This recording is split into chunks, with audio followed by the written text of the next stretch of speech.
Bona tarda a tothom. Moltes gràcies per haver vingut a aquest acte. Ens agrada a en Xavier Vidal i a mi veure aquesta sala plena. Això vol dir que hi ha interès per la història.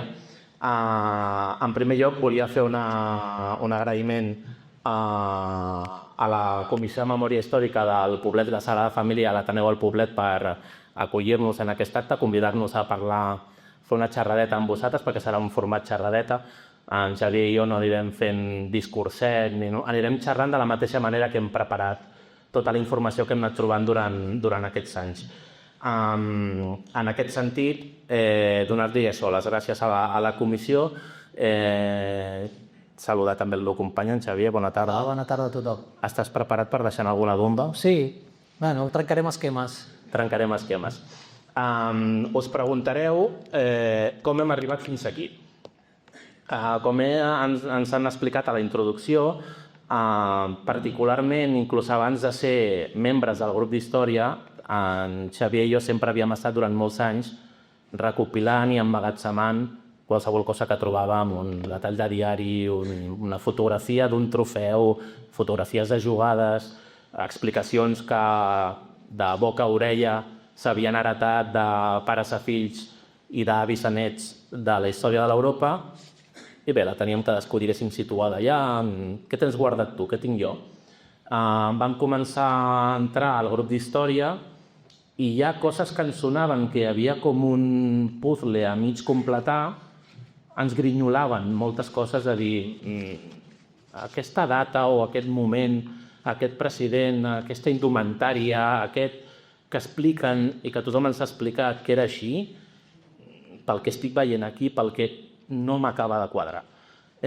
Ho anàvem comentant i ja veníem amb la idea de que algun any de la vida certes coses que agafaven forma se li hauria d'acabar explicant a la massa social i al club per dir potser alguna explicació de la nostra història l'haurem de començar a redactar d'una altra manera. En aquest sentit, com hem sentit a la introducció, la Comissió de Memòria Històrica del Poblet ens va contactar i quan m'ho va dir el Xavier, diu, escolta, ens han contactat i vam pensar, tot fantàstic, fantàstic, ara aquesta gent ens impulsarà, ens resoldrà tots els dubtes que tenim perquè ells són, diguéssim, l'arrel del lloc a investigar.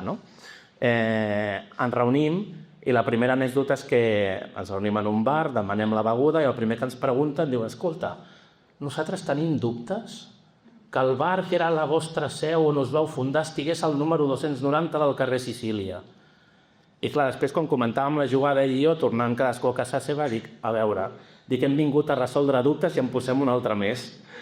I al final no, tirant del fil, la comprovació va ser exacta, el bar Bodega La Roca estava al carrer Sicília 290 i gràcies també a la comissió vam, entre els membres que ens vam reunir, vam indicar certes referències a arxius històrics de la ciutat on es podria trobar una certa informació que, com ens han dit ara, per falta de temps lliure o per més disposició, la comissió del Poblet tenia més temps que nosaltres dos per anar a remenar perquè també els horaris de ser registres civils, hemeroteques, arxius municipals, no tenen tot l'horari del món disponible.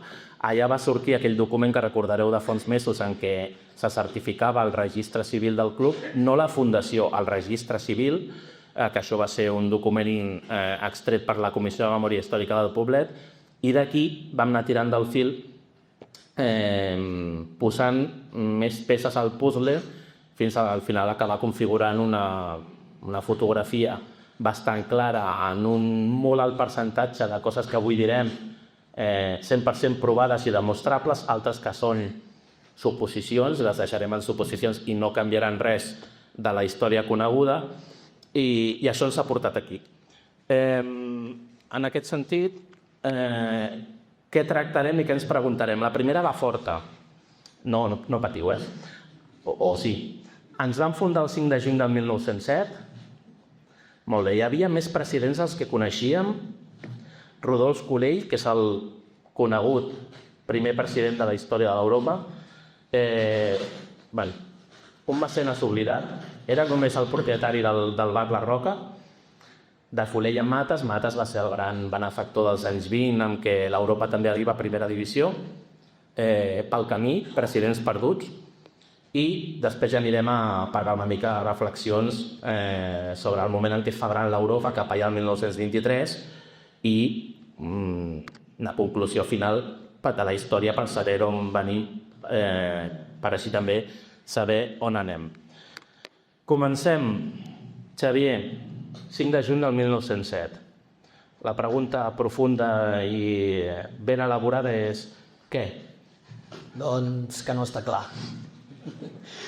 És a dir, a veure, tothom sempre ens ha arribat a tothom que l'Europa està fundat el 5 de juny de 1907, però en papers oficials no n'hi ha cap.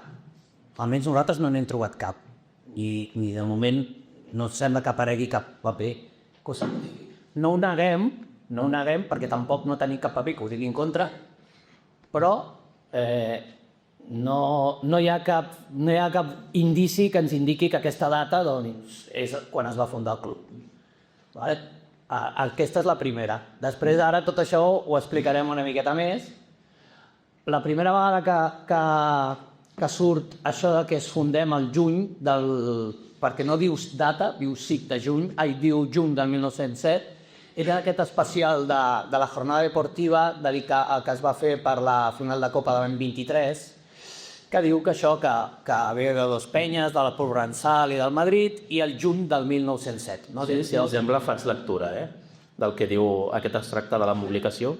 Diu, creado en junio de 1907 por un puñado de entusiastas deportistas, la mayoría de ellos jugadores, el Club Deportivo Europa ha visto como poco a poco escalaba los peldaños que al fin, tras 16 años de constantes sinsabores y sacrificios sin fin, debía llevarle a la gloria, al lugar más honroso a que puede aspirar todo club, a campeones. Parlem de l'any 23. Aleshores, aquesta és la primera publicació que diu juny de 1907. Després, abans, un any abans, el 1922, apareix en un diari que es diu l'Esport, que és un diari que va tenir molt poca durada i que gairebé no està ni digitalitzat ni res. Però va aparèixer un historial, tot un full, un historial de l'Europa. I aquí és on d'aquí comencen a venir els nostres mals, perquè ja comencen a haver-hi bastants errors. Per començar, ja diu que estem fundats el 1905. O sigui que ja és un primer error.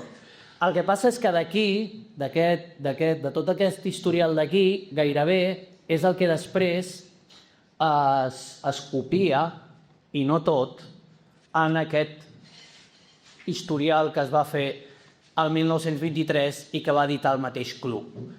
Però que hi ha coses que es van obviar, que es van d'aquí, d'aquest full, d'aquest diari a aquí, hi ha algunes coses que es van perdre pel camí, no sabem per què. Tampoc sabem les fonts d'on van treure això, perquè això no està signat per ningú. No hi ha cap periodista que ho signi ni sabem res.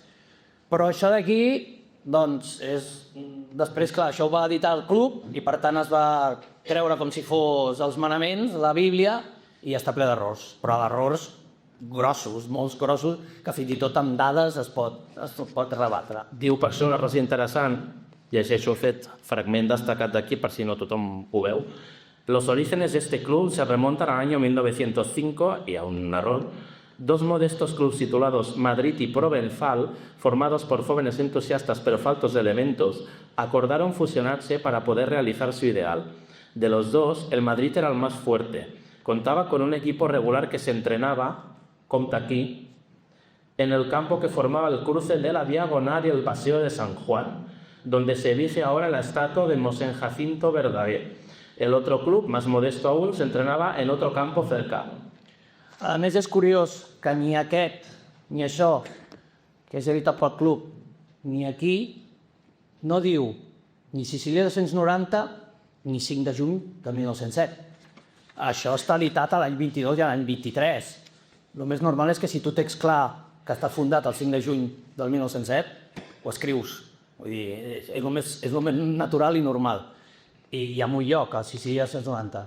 Ni aquí ni allí ho diuen.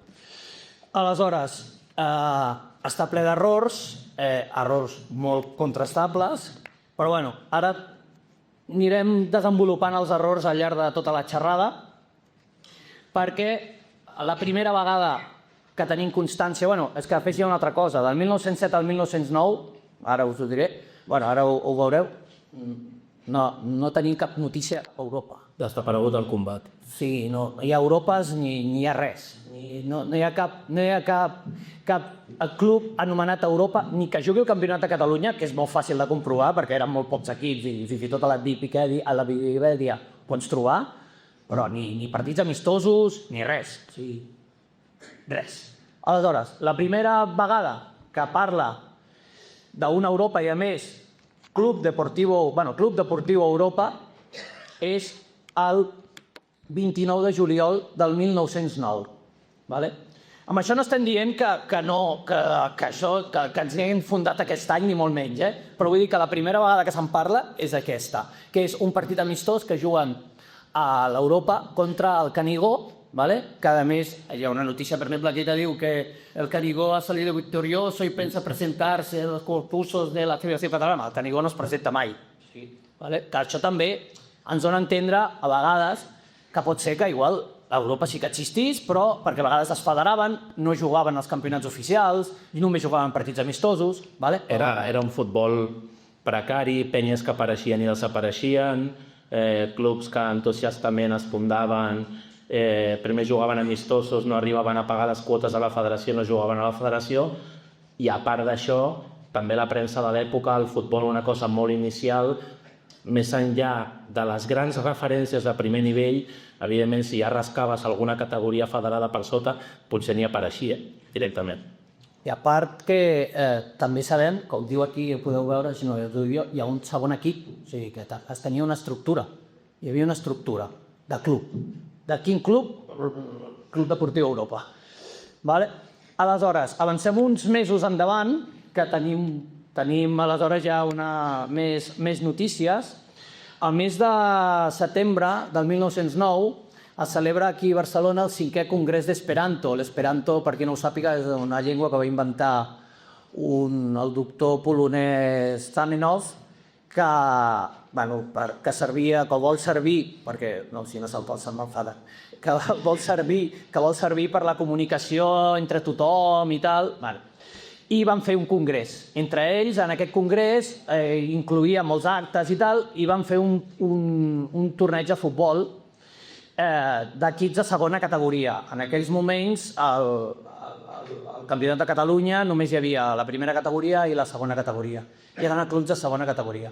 L'Europa hi va participar en aquest torneig. I d'aquest torneig, que l'Europa va arribar a la final contra el Catalunya i que es perd, que precisament, per cert, d'aquí no en diu res, tampoc, d'això, després ja ho sabreu per què, bueno, per què, o entenem el per què. Traiem una alineació. Una alineació que ara dic perquè no me la sé de memòria, que és Roman Nogués, pels que sapigueu una mica història de l'Europa, us sonaran a xino com jo la primera vegada que us van sentir. Roman Nogués, Aguiló, Païssa, Sanz, Castells, Zanui, Aliaga, Escudero, Emili Renyer i Gil, o Gil. Jo la primera vegada que vaig veure aquests, que almenys això surt a l'avantguàrdia, vaig dir, això és l'Europa, perquè ni que aquí no hi ha...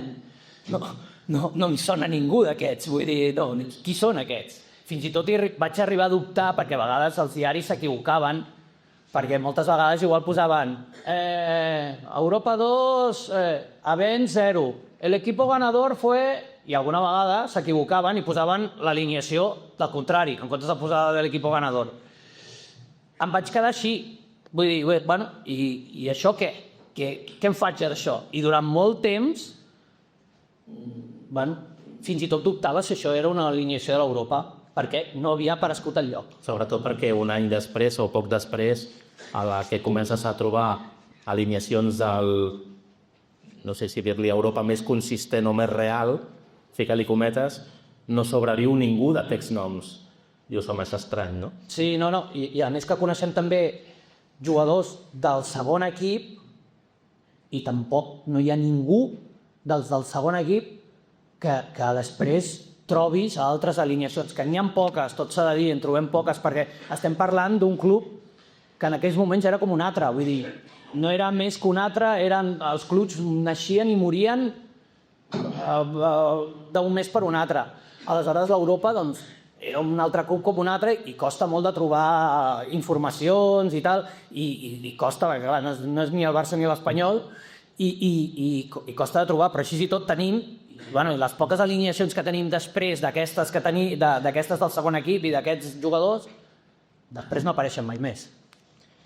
Tornarem aquí relacionant-ho amb el que ve ara, que és, a la nostra història s'ha explicat que l'Europa és la fusió de dues penyes de barri, de gent que no juga, no competeix de forma federada, que són el Provençal i el Madrid. I aquí és on tot comença a agafar una mica de forma a mesura que vas relacionant noms i res no quadra. Sí, és a dir, hem començat a buscar informació sobre el Provençal. El Provençal estava inscrit a la federació i va jugar al campionat de Catalunya, els campionats de Catalunya el 1909-10 i 10-11. Per tant, ja no, el que diu la història de que eren dos penyes, això ja de moment ja se'n va en orris. Perquè una d'elles estava federada, llavors penya no era. Estava federat. A part, en el primer campionat, el del 9-10, que és també l'any que l'Europa participa, l'Europa queda empatat amb el tercer lloc amb el Provençal i juguen un partit a desempat, que perdem nosaltres per 1-0 i guanya el Provençal. És a dir, com pot ser que juguis amb una penya que s'atacava de fusionar per formar-te tu? No quadra. No quadra. Aleshores, també, sabem on tenien el camp. El camp el tenien a la travessera de les Corts, en travessera de les Corts d'avinguda de Sarrià. Lluny, el cor de Gràcia. Sí, lluny de Gràcia. I per tant, a part, tenien camp i podien jugar partits federats. Per tant, si es fusiona amb l'Europa o d'això, per què havien de buscar un altre camp si ja tenien un camp que podien jugar? Perquè això de les normes dels camps ja el 1909 ja existia, vull dir, això de posar gespa, president que està aquí, no és nou. El 1909 ja no demanaven gespa, però demanaven una cosa tan senzilla com que el camp estigués amb tanques. Perimetrat, sí. Perimetrat. I aquests tenien camp.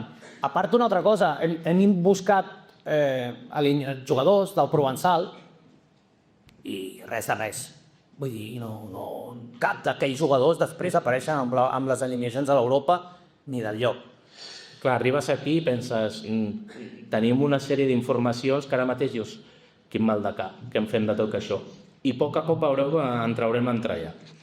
Sí, perquè a part d'una altra cosa, del Provençal, a part del que diu aquí, el que diu la història, entre cometes, oficial, ningú més s'ha sapigut, a entrevistes amb jugadors d'aquelles èpoques, ningú diu, no, jo venia del Provençal. No n'he trobat cap de referència al Provençal. Per tant, aquí ja comencem a dubtar d'això. Ara us he explicat el que sabem del Provençal. El que sabem del Madrid. El del Madrid no es va federar, o si es va federar no va arribar a jugar mai cap partit oficial.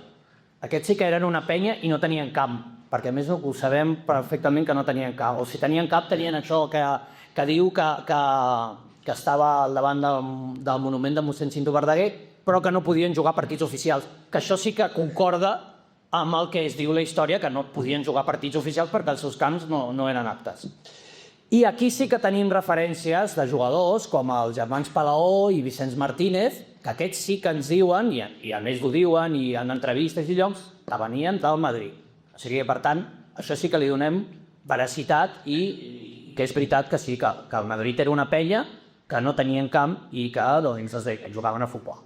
A Bordó i l'Oriental i el Passeig de Sant Joan. Xavier, què formen aquests tres elements? Per què ara en parlem d'això? Bueno, a veure, Joan Bordoi, clar, va ser un gran porter i per tant era un reclam pel periodisme, per fer-li entrevistes i tal, i va viure sempre a l'ombra d'en Zamora, del de Caro Zamora, però clar, era una figura molt reconeguda. Aleshores li fan diverses entrevistes en el Mundo Deportivo l'any 24 i l'any 28, dels seus orígens i tal.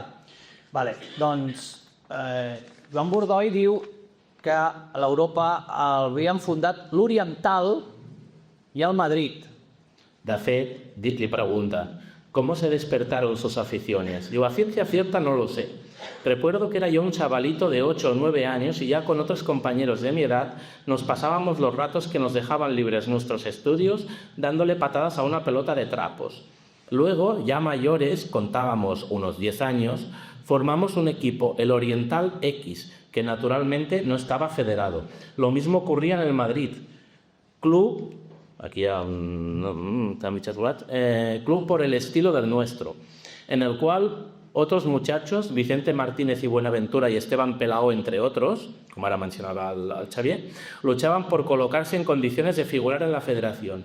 Celebramos varias reuniones y de ellas salió el acuerdo de fusionarnos con el Europa. Con el Europa. Club que, si bien estaba federado, arrastraba una vida precària. Aleshores, d'això, i ara avançarem una mica, però després ja ho lligarem, amb això que estem dient, que va haver-hi una sèrie de reunions, perquè després també en una altra entrevista més endavant, als anys 60, diu que va haver-hi unes reunions en uns bancs del passeig de Sant Joan amb el carrer Provença. Cuando empezó a jugar, tenía 8 años de edad y vine a hacer al propio Club Deportivo Europa en un banco de piedra del Paseo de San Juan Provenza en 1907. Se reunieron unos señores que fundaron el Club Graciense, al que tomé inmediata simpatía y por el que jugué y me entregué siempre defendiendo sus colores. Ara el que vaig a dir és una hipòtesi. No sigui que Passeig de Sant Joan en Provença algú digués provençal, i així s'escriu la història. Vull dir, això no ho podem saber. No són proves, però podria induir a l'error. Aleshores, hem investigat sobre l'Oriental.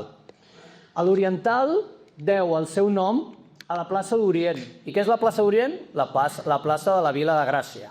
Per tant, ja tenim aquí una connexió directa entre l'Europa, com si diguéssim, i Gràcia, perquè fins ara gairebé no n'hi havia. A Madrid és allà mossèn Cinto Verdaguer és Gràcia, però aquí sí que és el cor de Gràcia. L'Oriental va jugar a la segona categoria, o sigui, es va federar un sol any, que és la temporada 1910 i 11, i sí que va jugar partits oficials, però va jugar aquella temporada i ja no va jugar mai més. Ja no, almenys partits oficials ja no en va tornar a jugar mai més. I sí que sabem que venien els germans Moyano i Esteve Bernet. Esteve Bernet, després, l'any 28, en una entrevista que feien en un diari també, que era molt peculiar perquè era de color rosa, aquí perquè l'hem hagut de posar en color negre perquè es veiés una mica millor, però era com la Gazzetta. Era com la Gazzetta dello Sport, però només va durar aquest any, el 1928. Feia entrevistes a jugadors antics.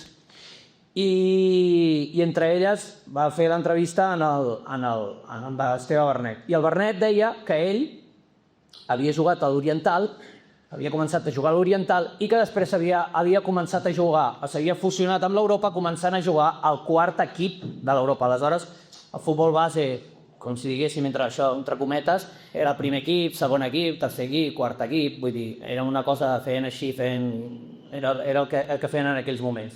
I que ell s'havia fusionat, havia començat a jugar en el quart equip. De fet, l'article descriu l'Oriental com l'escuela primaria futbolística de Esteban Bernet, club modestísimo radicado en pleno pulmón de la barriada de Gracia, en la plaza de Oriente, hoy de Ribus y Tauler, y de la cual el club tomó el nombre. Sus compañeros más destacados fueron en aquella época los hermanos Moyano, más tarde también integrantes de la Europa. El Oriental, desde a su buen juego y las ganas de abrir ese camino, no conseguía el objetivo propuesto por penuria de medios económicos, acordando socios y jugadores ingresar en bloque en algún club donde se pueda darse satisfacción a sus anhelos. El club escogido fue el Europa, que a la sazón tenía su campo establecido delante de la Sagrada Familia, en la manzana lindante por las calles de Mallorca, Sicilia, Provenza y Nápoles. El ingreso fue por los años 1909-1910. y el grupo oriental quedó clasificado como cuarto equipo del grup.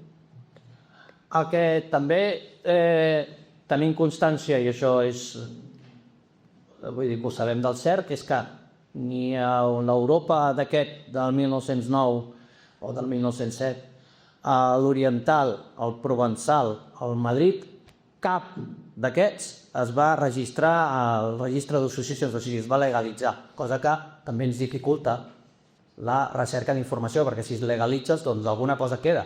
Però com que cap d'aquests es va legalitzar, tot i jugar, perquè tu podies jugar i no legalitzar-te, doncs això encara li posa més pals a les rodes a buscar informació. I cap d'aquests es va registrar. I ara ve una altra bomba. Sí, tota la vida haureu sentit, i els que esteu una mica interessats en la història, que l'Europa va començar a jugar a ratlles verticals blanques i blaves, posteriorment va passar a dur una samarreta blanca amb un coll blau i després ja venia, a partir de 1936, l'Espapolari. Aquest bon senyor i jo, revisant en un arxiu diaris, de cop i volta, per si no teníem ja prou problemes amb la història, ens trobem això. Llegia, en aquest article detallava una sèrie d'acords de la Federació i acords de junta de la Federació Catalana i notificacions que havien rebut.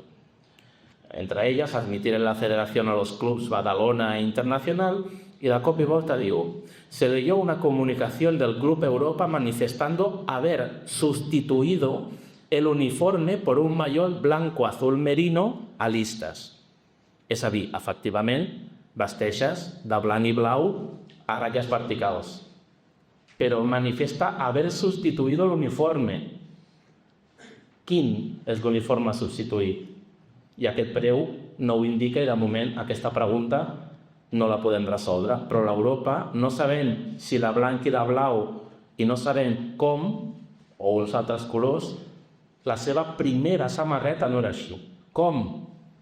Potser algun dia ho trobarem, però la primera no era a ratlles blanques cribaves.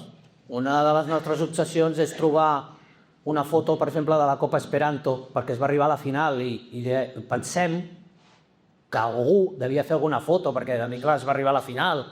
De moment no l'hem trobat, no ho sé. Vull dir, estem esperant. Portem anys esperant, no ens ve d'aquí. Però que, clar, no podem anar amb la premissa de que trobarem una samarreta blava i blanca, perquè no ho sabem com. Aleshores, bueno, de moment estem aquí, però que no ens vam fundar a ratlles blanques i blaves ja ho podem descartar. Vale, parlant de fotos i ratlles blanques i blaves... Sí, aquesta foto ha passat per la història moltes vegades perquè també ho diu aquí que això és el primer equip de l'Europa. Això no és el primer equip de l'Europa. Això és l'Europa, sí, és l'Europa, però no és el primer equip. Vull dir, això és un equip infantil, suposem, perquè a més en aquelles èpoques els barems dels equips infantils eren una mica laxa. Laxa vull dir que podien jugar nens de 12 anys amb nens de 18 i coses d'aquestes, vale? Aleshores... Infantils amb bigoti, com podeu veure. Sí, sí. I algú ja aclareix, Aleshores, primer, ja amb això que us hem dit de l'uniforme ja queda descartat, perquè clar, ja així ja no anàvem, o sigui que això és la primera. Després, el que està aquí baix assegut, amb les cames entrecreuades a baix, aquí a baix, aquest és en Joan Bordoll. El Bordoll aquí no fa de porter, fa de mig centre, bueno, fa de jugador, perquè ell a les entrevistes diu que comença jugant a l'Europa, i a més el tenim, o sigui, ho hem trobat, que el tenim jugant de mig centre. I jugant també, i guanya el campionat infantil, fins i tot jugant al Bordoll no de porter. Al cap d'uns anys sí que es fa porter. El porter comença fet de porter l'any 15. El primer equip que arriba a l'any 15, perdó. Però a part sabem, per exemple, el del costat, que és el que està aquí amb el genoll, amb un genoll a terra i més aquí cap aquí, més a la meva esquerra. Aquest és el Vicenç Martínez, també sabem la data de naixement. I per tant, tots aquests, com a molt, tenen 12 o 14 anys. És impossible que sigui el primer equip de l'Europa, perquè no... Clar que jugaven, que eren molt joves i tal, però hi ha 3 o 4 que tenen 12 anys. No, és impossible. Això no és una foto d'un primer equip de l'Europa. Això deu ser, doncs, un equip 1910 finals del 10, principis de l'11, vale? Bueno, i ja està, però no és el primer equip. El que passa és que això, aquí ho diu, això després es va passar al llibre d'or del futbol català, que és un llibre molt xulo, molt maco, molt ben editat, preciós, però clar, el llibre d'or va copiar el que deia aquí. I el que deia aquí, doncs, que això ha quedat i ha anat arribant i ningú s'ho ha preguntat o ha investigat fins que nosaltres vam dir, bueno, a veure, què passa? I tal, veure que això... Si d'altra banda és natural, és a dir, si cada cosa que t'arriba l'has de posar en dubte, no acabes mai. A partir d'aquí, que això ho diu el club, diaris, reportatges, entrevistes, tothom tira d'aquí, han anat passant les dècades i, clar, el que diu aquí, si ho diu el club, a missa, no? Doncs d'aquí plora la criatura de tot el nostre inici fundacional. Següent, anem als presidents. Sí, a veure, s'ha parlat que sempre el Rodolf Colell és el primer president. Bueno, això avui ja quedarà... No serà el segon. Quedarà en paper mullat. A veure, comencem. Comencem primer per un indici que tenim. Aquí no podem dir més. El mes d'octubre del 1910, en un diari que es diu Eco d'Esports, surt que una nova junta directiva de la Federació Catalana. La Federació Catalana canviava de junta directiva com ja de camisa, que vull dir, era una cosa bàrbara. Aleshores, dintre d'això, el 1910 diu que hi ha un vicesecretari que és el Manuel Castellàs, aleshores de l'Europa. En principi, els que tenien càrrecs a la federació acostumaven a ser els presidents. A vegades no, però normalment acostumaven a ser els presidents. Aquest home no havia aparegut mai enlloc a cap lloc de l'Europa, cap historial, ni teníem referència de res d'ell, ni res de res. És el primer president? No, no ho podem dir perquè no tenim cap paper que ens ho digui, ni el considerem tampoc que sigui president perquè no ho sabem. Sí. Podia no ser president d'un club i directiu de la federació, no s'estilava. Normalment eren els presidents els que tenien càrrecs, encara que fos d'un vocal, en aquella època, però no tothom. Amb la qual cosa el senyor Castellàs queda en una zona de ningú. Era president? No ho podem afirmar. No ho era? No ho podem negar. Incògnita. Després, avancem una mica. Al juny del 1911 sí que en el diari aquest de l'Eco d'Esports apareix una informació que diu que Joaquín Gómez arbitra un partit a Sabadell, a l'Europa i a Sabadell, i és el president de l'Europa. Aquí sí que ja estem topant amb una cosa real i certa. Aquest Joaquín Gómez sí que l'hem trobat en alguna alineació, perquè què passava aleshores? Fins que no et legalitzaves, podia ser president qui volgués. Vull dir, no hi havia una estructura, ningú t'obligava a que tu fossis president. Vull dir, els mateixos jugadors gestionaven el club. No és com ara, és que està llum. Vull dir, jugaven per plaer a jugar i res més, i s'organitzaven entre ells. Per tant, aquí sí que tenim ja un primer president, que és Joaquín Gómez.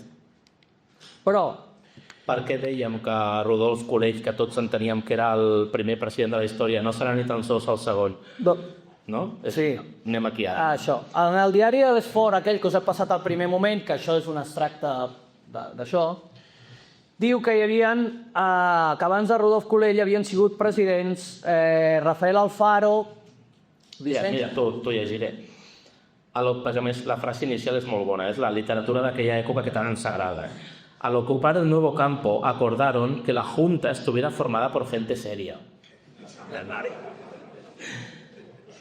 El Europa había adolecido del defecto que sus juntas estaban integradas por jugadores. El primer presidente no jugador fue Rodolfo C., es a dir, Colell. Antes lo había presidido Rafael Alfaro, Ramón Alonso y Vicente Moyano, todos ellos jugadores. Y remata dient, a nivell anecdòtic, el concejal, señor Figueras, les ayudó moral y materialmente para que arreglaran el campo. Això aquí no ho posa. I d'aquí també plora la criatura, perquè si aquí... O sigui, això que gairebé és una còpia exacta del que posava allà, això se n'oblida. No sabem per què, per falta d'espai o perquè a algú no li interessava que sortissin els noms, els hi tenia mania o el que fos. Però aquí no apareix. I d'aquí també colora la criatura, perquè clar, a partir d'aleshores, doncs clar, s'agafa que aquí Rodolf Colell és el primer president i no, ja al moment ja n'hem trobat quatre d'abans, és el cinquè president. Va, següent meló per obrir.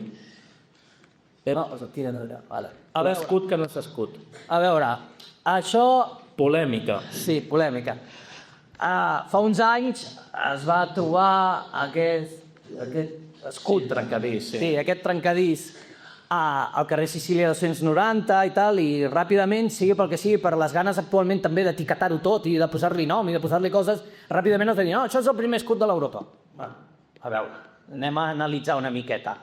Primer de tot, el que nosaltres vam fer és posar-nos li vam enviar la foto al Museu Terracota de la Bisbal de l'Empordà. No perquè ens diguessin si era l'escut de l'Europa o no, no, que ens diguessin el valor artístic que tenia allò. En bones paraules em van dir que era un aficionat al que ho havia fet i que tenia una qualitat baixa i que estava fet segons la tècnica de rajola valenciana, que és un cop cuit trencar la ceràmica o la rajola o alguna cosa així. Aleshores, això ja ens van respondre això. Però, a part, hi ha una altra cosa.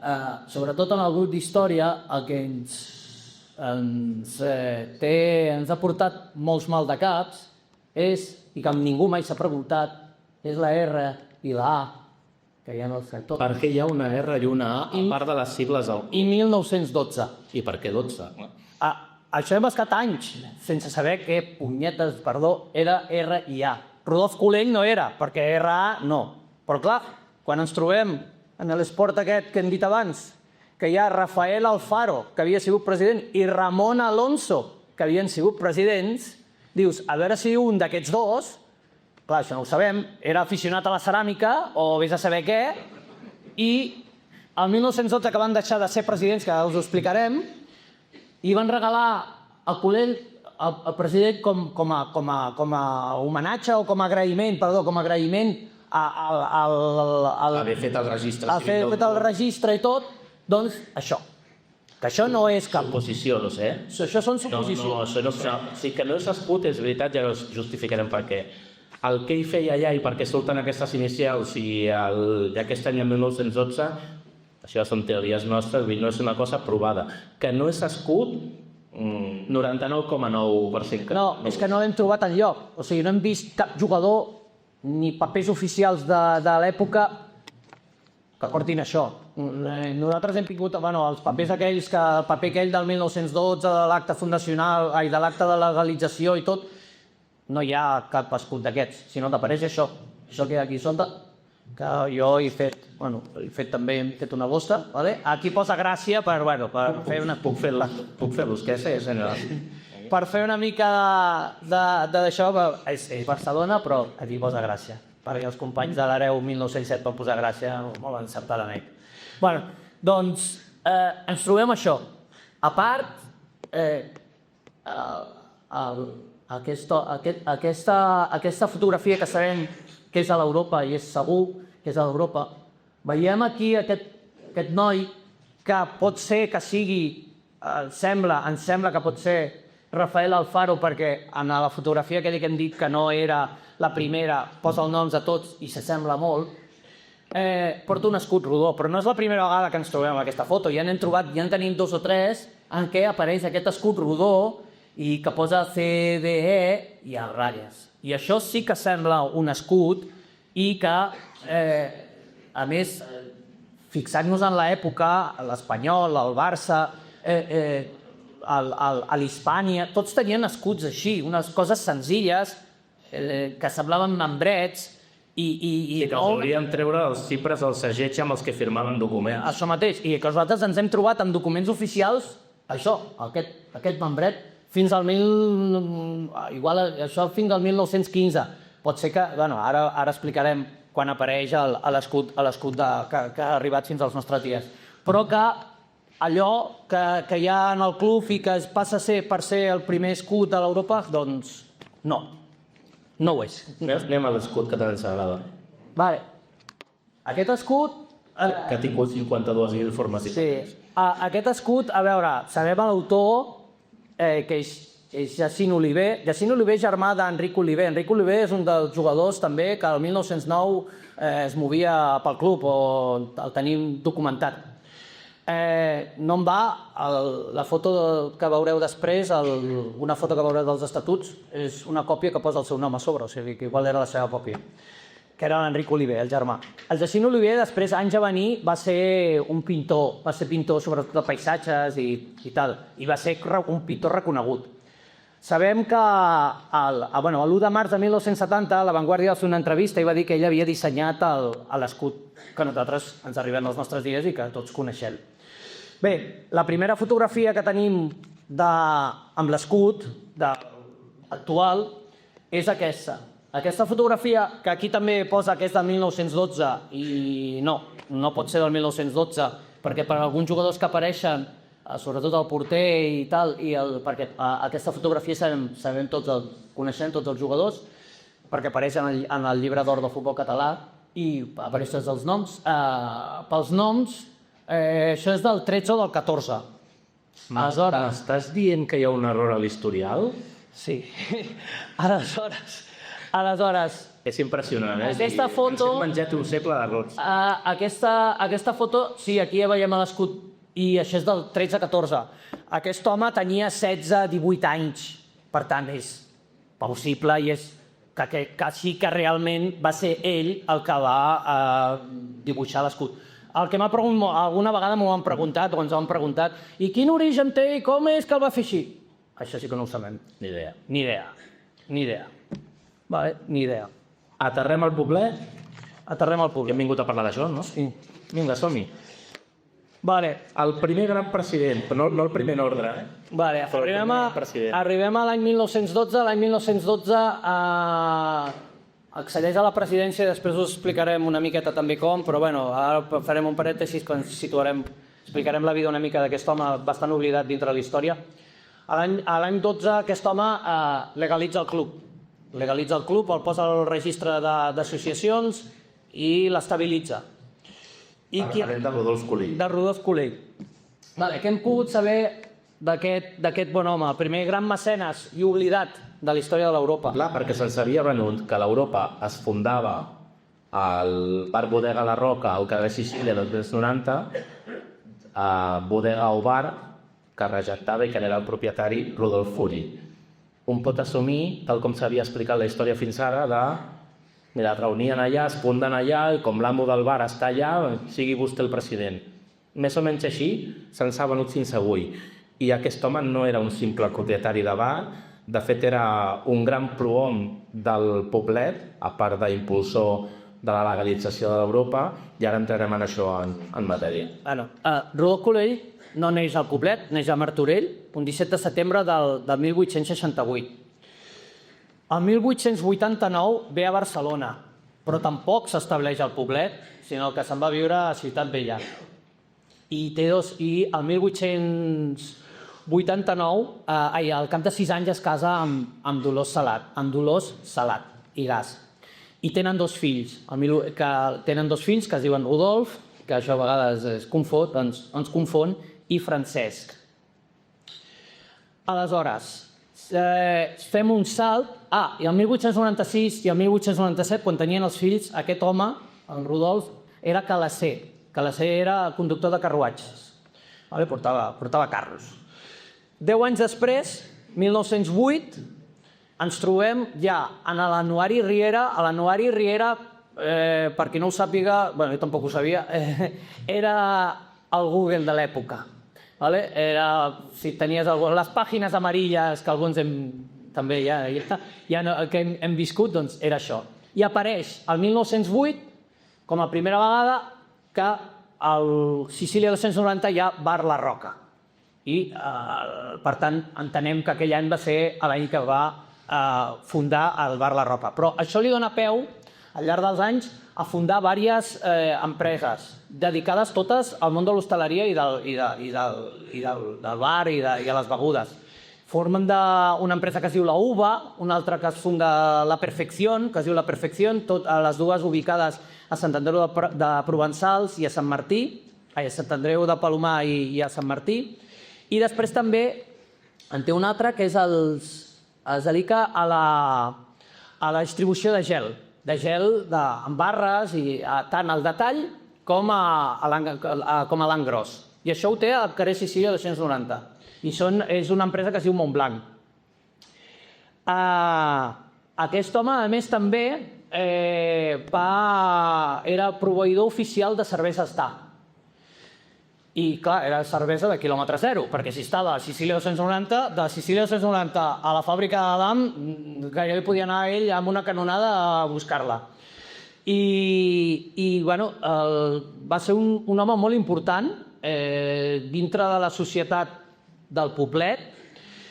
Va morir al final, el 1952, al carrer València, en cantonada amb Sardella.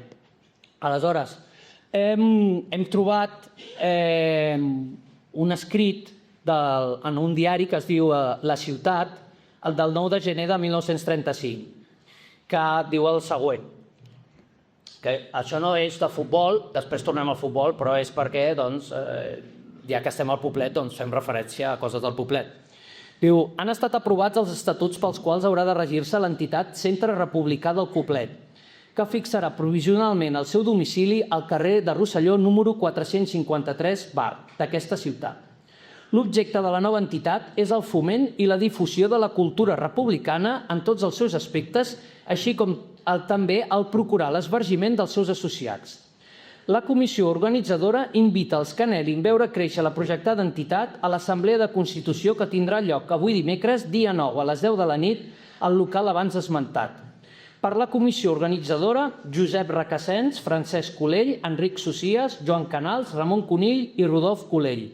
No sabem si aquest Rodolf Colell és el fill o és el pare, perquè com que els dos es deien igual i aquí no posa el segon cognom, que sí que el sabem, del president, que es diu Ametller, aquí no sabem quin dels dos, però hem trobat això i és maco de fer-ho aquí públic perquè fa referència al Poblet.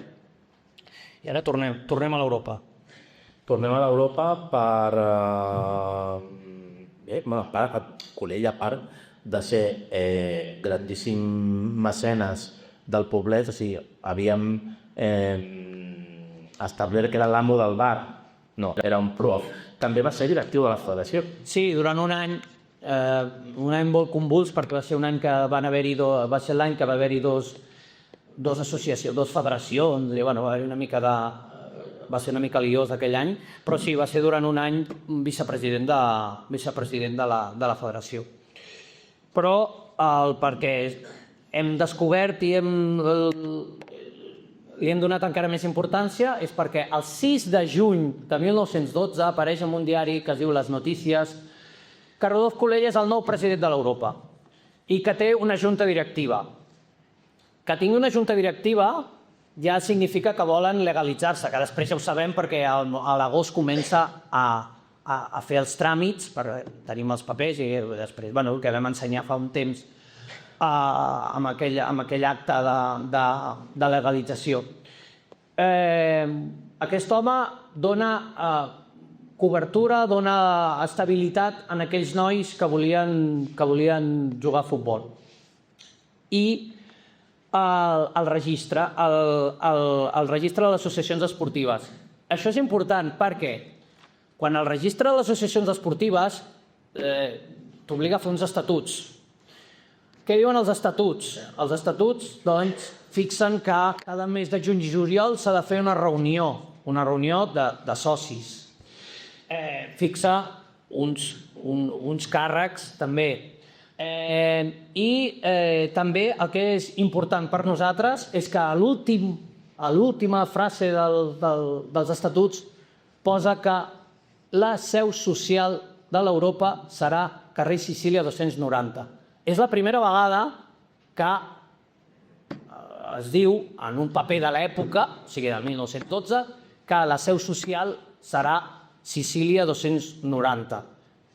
Fins aleshores ningú n'havia parlat de Sicília 290. Aleshores, quina és la nostra, com si diguéssim, la nostra seqüència dels fets. Una miqueta, no? Anem a això. Que de fet diuen que som nascuts... Hi ha una cançó dels que aneu a l'estadi, ja no sé llavors quin estadi, que canten els joves als escapulars, que diu: nascuts al carrer Sicília, entre Gràcia i el Poblet. No sé si li haurem de suggerir al grup que digui crescuts al carrer Sicília, legalitzats al carrer Sicília. Nascuts, no. Passeig de Sant Joan, Provença. O sigui, ara us explico. Aquest llibre que em refereixo moltes vegades no explica la història de l'Europa de l'inici. És a dir, a l'Europa aquesta de la Copa Esperanto i que tenim les alineacions d'aquests jugadors estranys, no sabem res.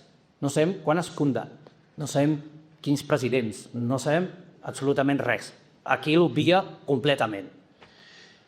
Aquests tenen problemes, que són el que diu l'historial, o la història ens diu que una Europa que tenia problemes, que es volien donar de baixa, i uns nois... Això és el que ens diu aquí. No ens explica els altres què feien, el Club Deportiu Europa aquest que hem trobat. Aleshores... Ni existeix un futbol club a Europa. Ni un futbol club a Europa. No, ja aviso, si algú alguna vegada veu en un estàdium, perquè hi ha les revistes d'estàdium que sortien la guia de l'Sportman i surt Futbol Club Europa. A veure, a tots els clubs, menys el Barça i l'Espanyol, li posen Futbol Club. Ho dic perquè que algú que ho vegi, perquè ara és molt fàcil, perquè des de la platja amb un ordinador o un mòbil pots veure'l. No, a tots els clubs, excepte l'Espanyol i el Barça, tots els altres els hi posa Futbol Club, però no, és Club Deportiu perquè ho posa això.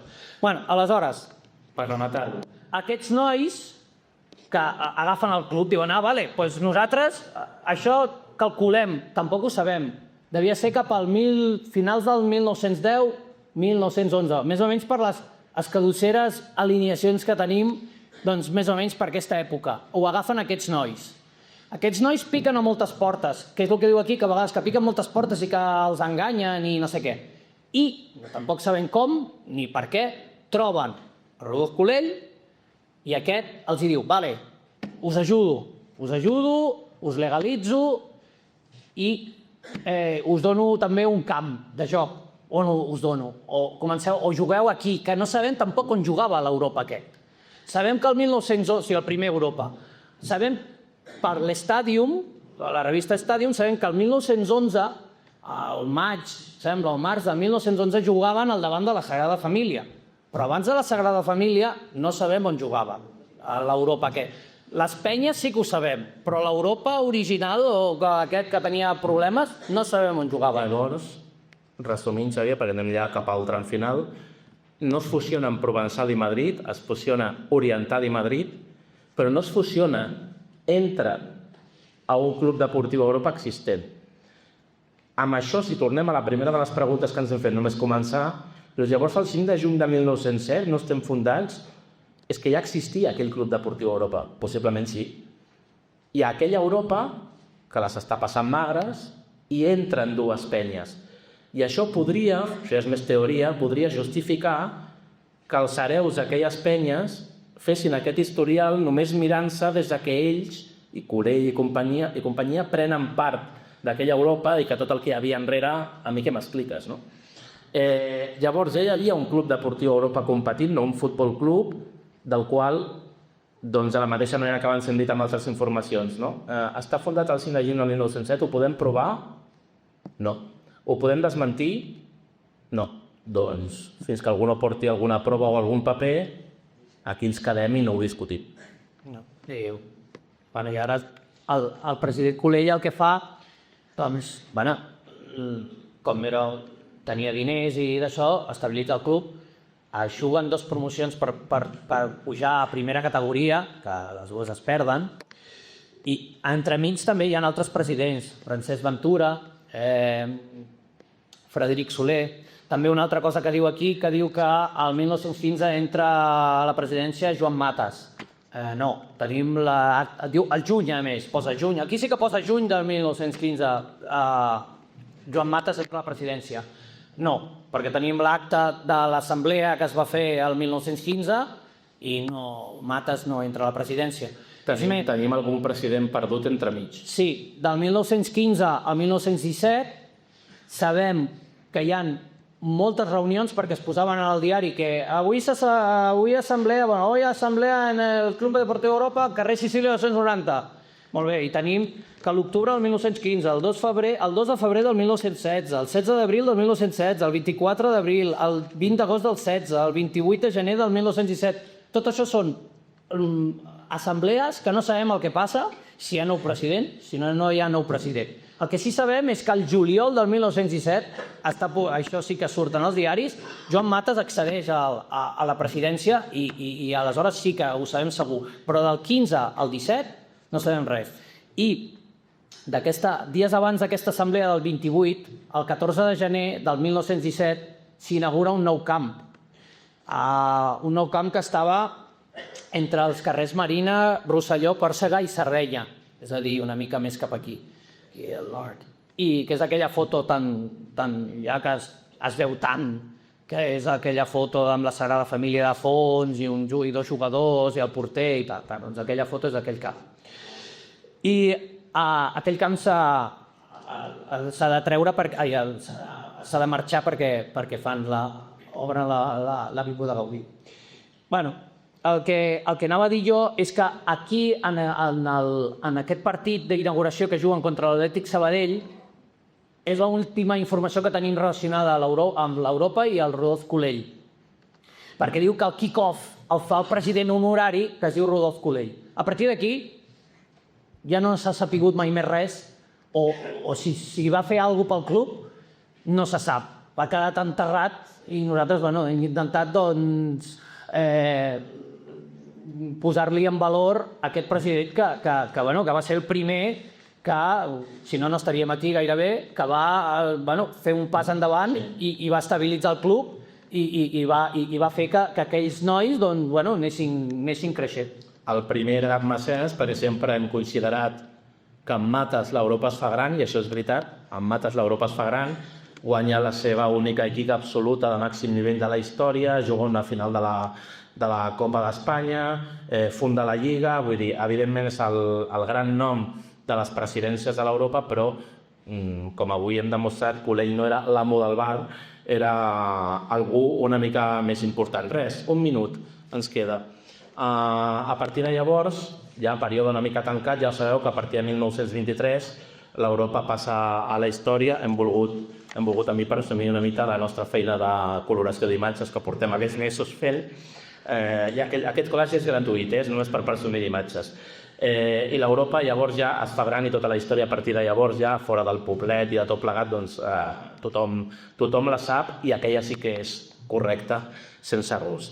Última reflexió, abans de passar-vos a que ens feu alguna pregunta. Saber d'on venir per saber on anem. La reflexió és que és molt important, no ho diem perquè ens agradi la història o formem d'un grup, sinó que és molt important saber què t'ha passat al llarg de la vida, perquè normalment les coses a vegades, canviades d'època i de segle, tornen. Com per exemple, aquí veieu fotografies de la inauguració de la gespa de Sardenya a l'any 60. Tornem a estar amb el mateix tema, amb diferents normatives, diferents categories, diferents tipologies, però tornem a estar aquí. Llavors, sempre hi ha una part de la història que t'explica què van fer, com ho vau viure, qui ho va tirar endavant, quins problemes es van trobar. Doncs això, que és important saber d'on venim per saber on anem. Resumidíssimament, què us he vingut a explicar bàsicament? Quina part de la història ha canviat? Es diu que l'Europa el fonden les penyes Provençal i Madrid. No, les penyes Oriental i Madrid s'integren a una Europa existent. L'Europa es funda al carrer Sicília 290. No, l'Europa es funda al passeig de Sant Joan i es legalitza a Sicília. L'Europa comença jugant a ratlles blanques i blaves. No se sap com comença, la ratlla s'obre el primer canvi d'indumentària. Rodolf Colell és el primer president de la història. Rodolf Colell és el 5è president de la història i si algun pel mig no ha desaparegut. El primer escut tenia la forma del trencadís del Bac La Robla. Aquell trencadís podríem afirmar de forma categòrica que no és cap escut. I res, que fins aquí. Moltes gràcies.